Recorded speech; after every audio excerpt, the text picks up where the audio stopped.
Paul Finebaum has opened his mouth once again. He's got a lot to say, Zach. Okay, Paul Finebaum discussed Big Ten Media Days and what he has called their collective message during his weekly appearance on McElroy and Kubrick in the morning on Monday. Paul said three things that I want to highlight and discuss. Number one, this one is a little bit longer. The other ones will be shorter than this, but this one is less than a minute long. Zach, let's listen into the great words of one Paul Finebaum. Looking back on the 4 days of the Big Ten, I'm going to tell you right now, it was a bust. It was a bust from the beginning, and it was a bust all the way to the end. And it was a bust because it seems to me that Tony Petitti and his minions, whether it was him directly or indirectly, tried to hand deliver a specific message that went over terribly. Petitti started it off. Again, this is someone who has been on milk cartons all summer because we haven't been able to find him. And finally, he comes out and instead of broadening his approach to, which is what Greg Sankey said 2 weeks ago today, that I talked to Tony Petitti 4 or 5 times last week. I talked to Jim Phillips. I talked to Yormark, meaning I'm trying to work within my commissioner base. Petitti was a lone wolf. Oh, Petitti's just on an island by himself, Zach. Apparently, that's the worst crime in college football ever. If you don't agree with all the other commissioners, you're worst crime ever. What do you think about what Paul Finebaum had to say? In Charlie Brown, when the principal comes on and it's wah wah wah wah wah wah wah, that's what Paul Finebaum sounds like. Like there's nothing of substance. Honestly, there's nothing of substance. He's just mad that Tony Petitti had a different opinion and a logical one, by the way. Here's the thing he fails to mention. Tony Petitti is addressing the absurdity of what Greg Sankey was talking about the week before. He's not allowed to offer a counterpoint. He's not allowed to offer a different point from his competition, his direct competition. Like, let's be real here, Paul. Like, this is a legitimate counterpoint to a point that you all slurped up last week, and now you're just mad. Like, let's be on. Like, it's the same thing with Stuart Mandel from last week. There's no context. They just want to tear down the conference, and it's ridiculous. Yeah, I mean, if you listen before, and we couldn't play that long of a clip, otherwise we have copyright issues and we played it too long, so we stayed under a minute. But if you listen before that, Paul Finebaum was talking about how much of a success the SEC media days were, and I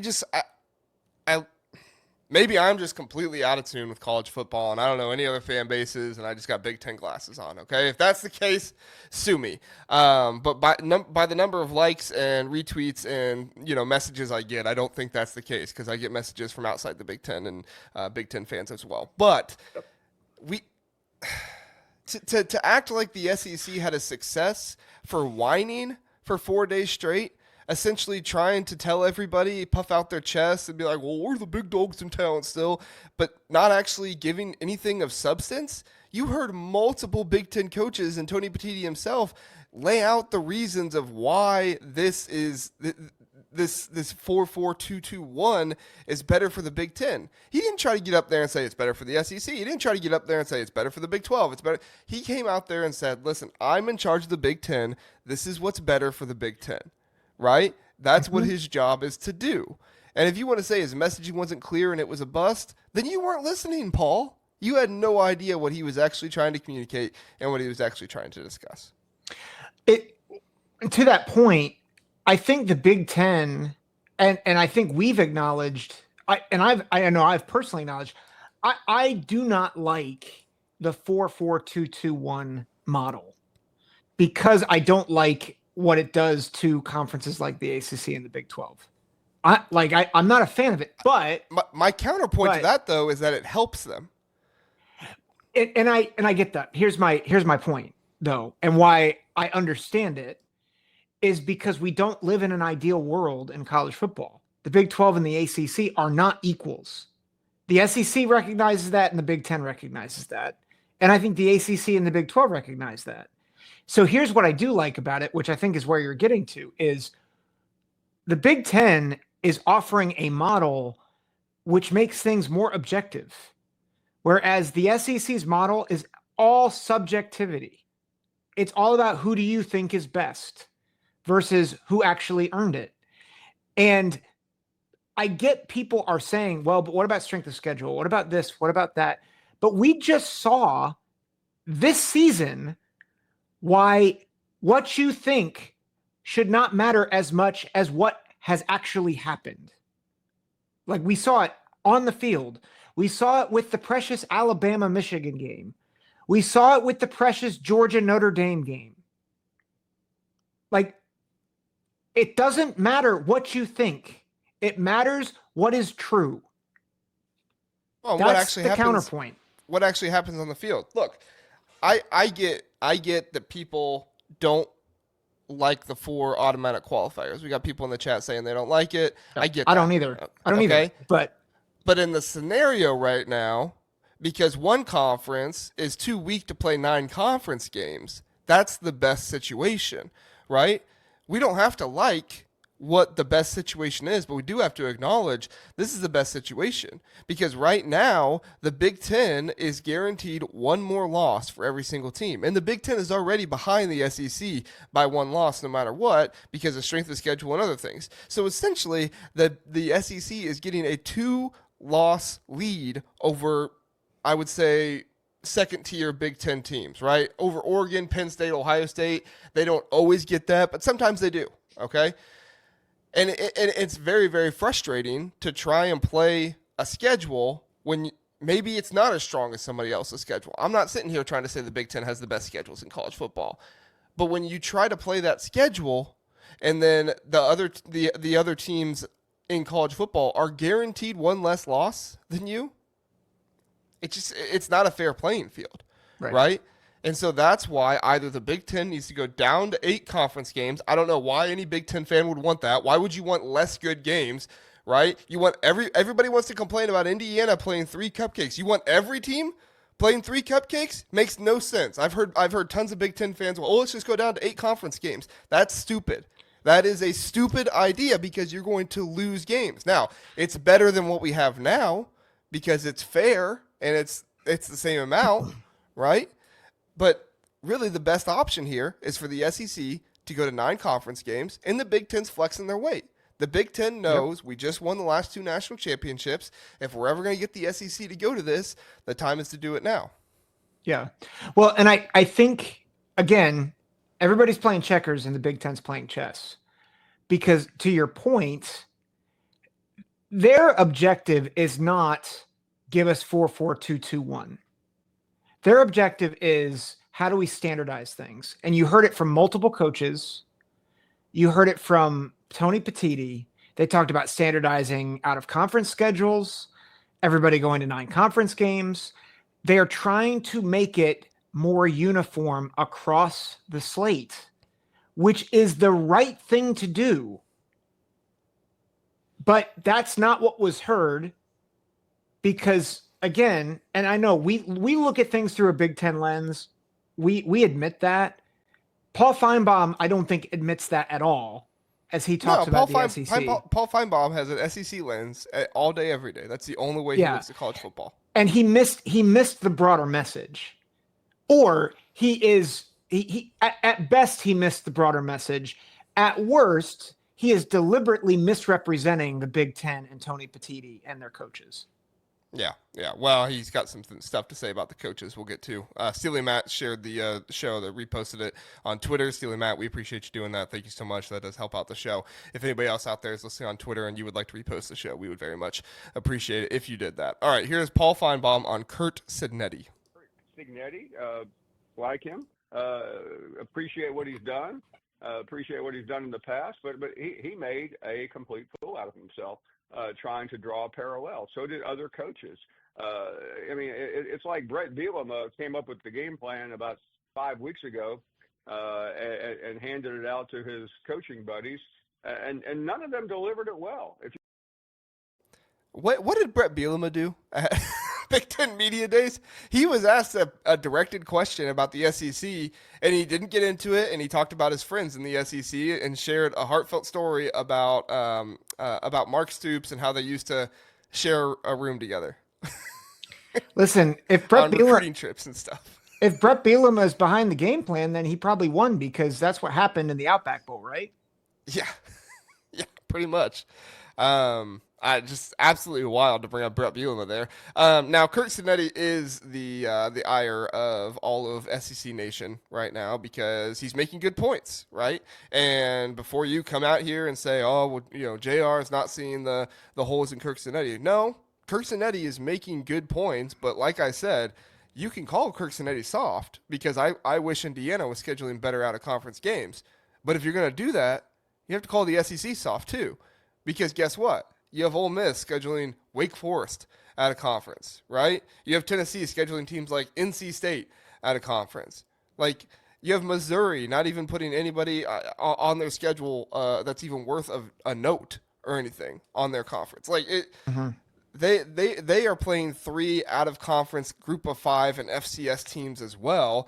The difference is they put one of those Group of 5 games in November, so it hides it better. Everybody at the beginning of the season sees the SEC playing conference games in week 3 or 4, and they're like, "Oh wow, okay, they only have so many games." Well, then they have so many other games that it masks it when Alabama plays Mercer on November 8th.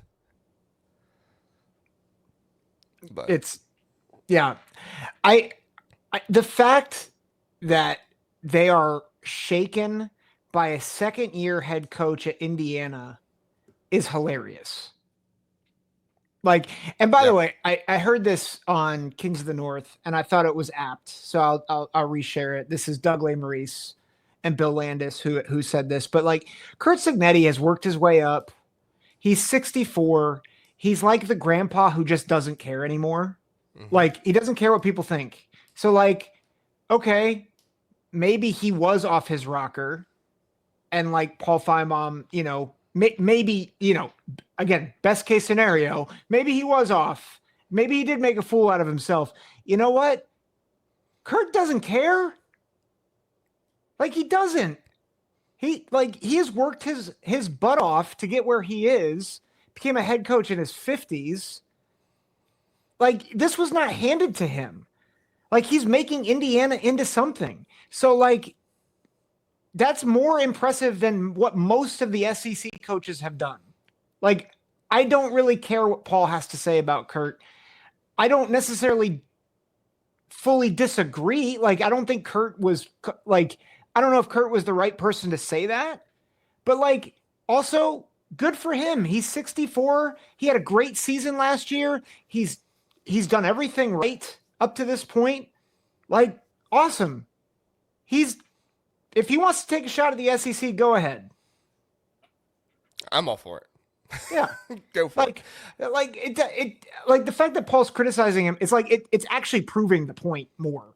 It's like, yeah, well, and that's the thing.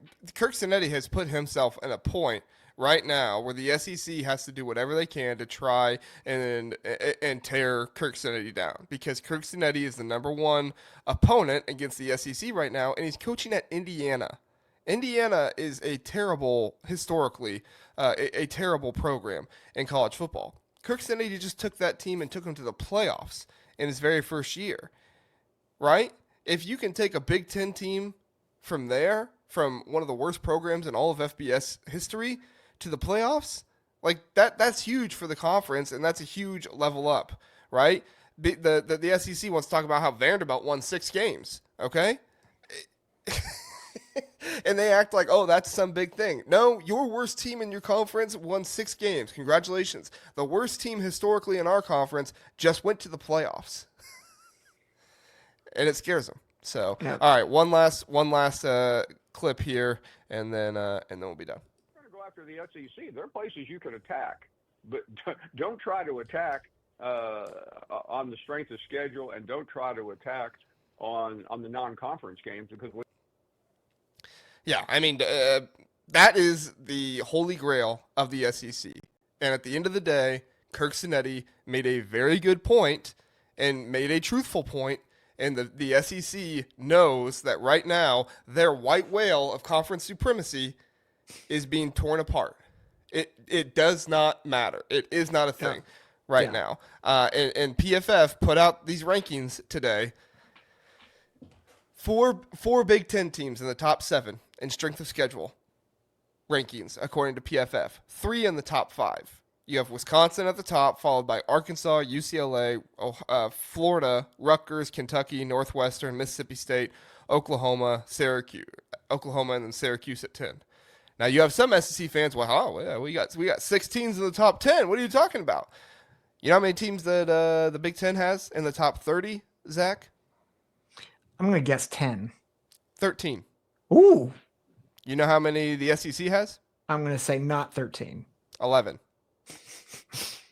Ha. So PFF, who does not take recruiting rankings into account and just takes into account players and how they played last year coming into the program, taking into account head coaches, taking into account things like development and working off, grades and stuff like that. I get people don't like PFF grades. I get it.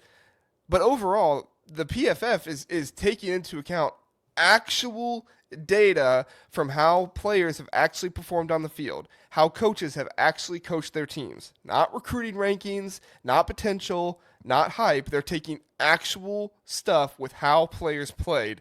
They're implementing it, and the Big Ten has stronger schedules than the SEC does. That's a very novel concept to actually take how players actually played. Yeah. Can I address a different layer of this that I just think is so ironic?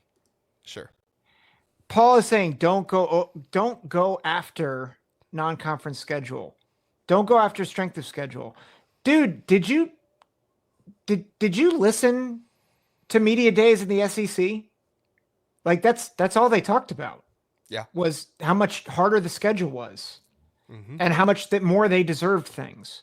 Mm-hmm. Like, yeah, they're trying to control a narrative. What do you think the Big Ten was trying to do? They're trying to control the narrative on their side. Like, this is PR, man. Like, you should know. And did the Big Ten try to come out there and present a packet with data from 15 years ago to try and make the media feel better? Here's the thing. The Big Ten is operating behind the scenes, and Paul Finebaum wants to come after Tony Petitti and everybody else and act like, oh, they're weak because they're not saying anything.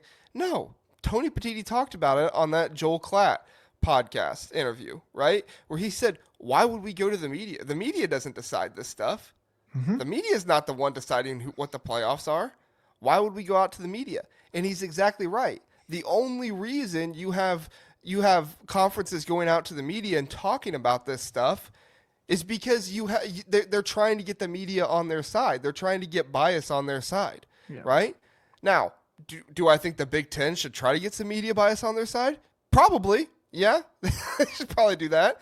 But I just listened to a show the other day where a media member who is a known SEC guy went off on Tony Petitti on the show, went off on Tony Petitti because he did not accept an interview with him. In fact, Tony Petitti ghosted him.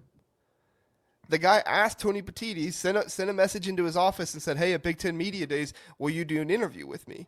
And Tony Petitti ghosted him.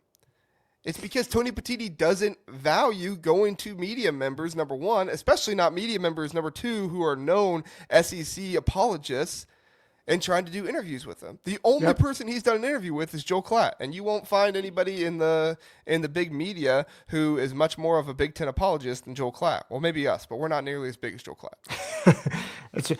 And Joel, like, it's smart, right? It's the old, I've said this quote before, but it's the old Teddy Roosevelt adage of like, speak softly, carry a big stick. Right. Like he knows the TV exec game because that's what he is. And these, like Paul Finebaum and a lot of these other guys, they don't like it because you know what you didn't hear from, not just from Tony Petitti, but from a lot of these coaches. They did talk big, but you know when they were asked about it. When they're asked about it. Yeah. But they also didn't defend themselves. Why? Because they're not threatened. The SEC feels threatened. Like Paul Finebaum, like this is a media hit by Paul Finebaum. You want to know why he's doing it? Because he feels threatened. You know what pays his salary? SEC coverage and the SEC being great. Yeah, in that interview, he also talked about how the SEC and ESPN don't need media days and how it's just something for the local radio and everything that. And it's like, well, yeah, the SEC network doesn't need Big Ten media days, but guess what? They sent everybody to SEC media days. They sent everybody there. And ESPN sent people to Big Ten media days. So if you don't need Big Ten media days, why are you spending the money to send Heather Dinich to Las Vegas for her to go and ask questions? If you don't need it, why not give that time to the other ones? So anyway, we're giving too much time to Paul Finebaum. What are your closing thoughts, Zach? Womp, womp, womp, womp, womp, womp, womp, womp. That's my best Paul Finebaum impression. I love it.